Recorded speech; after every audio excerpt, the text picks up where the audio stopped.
10 ans après la publication des Disparus, dans lequel il partait à la recherche de sa famille maternelle, l'helléniste américain Daniel Mendelsohn consacre un livre à son père.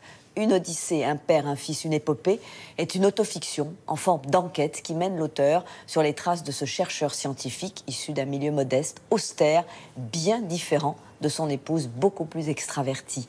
Les retrouvailles d'Ulysse et Télémaque éclairent celles de Jay et Daniel. Le père mourra juste après. Voici en quelque sorte le livre d'une ultime relation. Sarah Lasry. En 2007, l'écrivain new-yorkais Daniel Mendelsohn avait reçu le prix Médicis étranger pour sa passionnante enquête familiale autobiographique Les Disparus.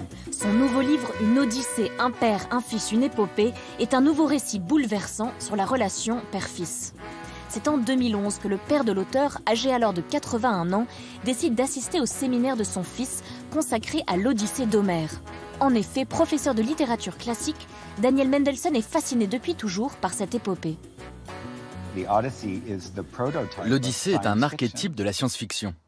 Le héros quitte la maison, découvre d'étranges mondes et créatures qui le font avancer et apprendre qu'il peut comparer à sa propre civilisation. En général, c'est ça qui attire les jeunes vers cette œuvre. Mais pour moi, c'était le style. C'était la voix d'Homère.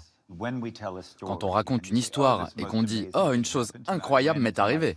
J'ai croisé un ami, tu sais, cet ami, c'est celui qui... » Et on passe notre temps à revenir en arrière, c'est circulaire, c'est très naturel. Car les épopées homériques sont des compositions orales. Et ça a du sens car c'est notre façon naturelle de nous exprimer.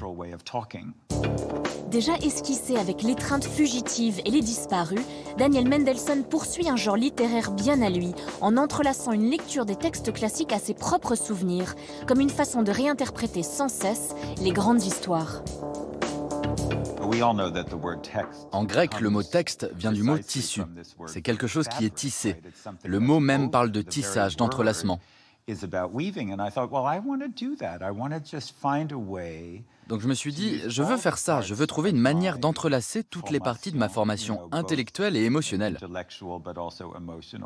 Et si le lecteur n'aime pas, tant pis, ils ne liront pas le livre.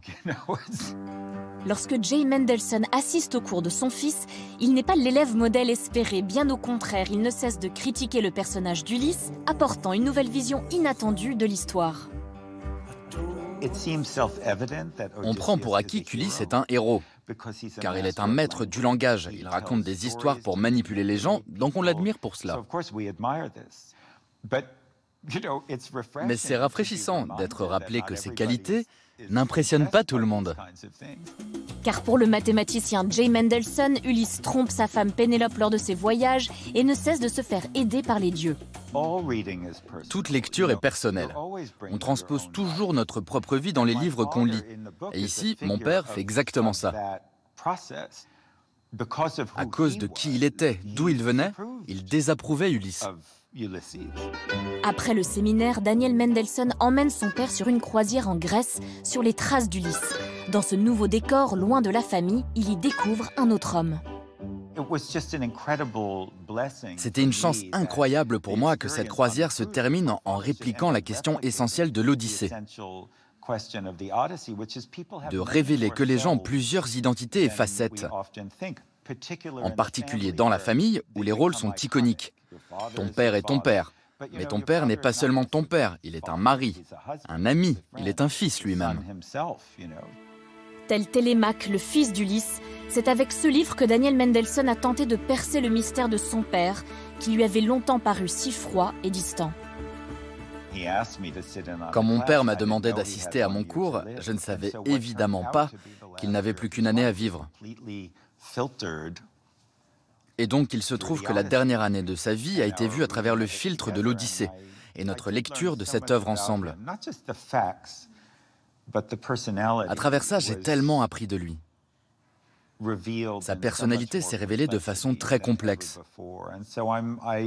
Et c'est drôle à dire, mais quelque part je suis reconnaissant que l'Odyssée ait pu m'apporter cette expérience.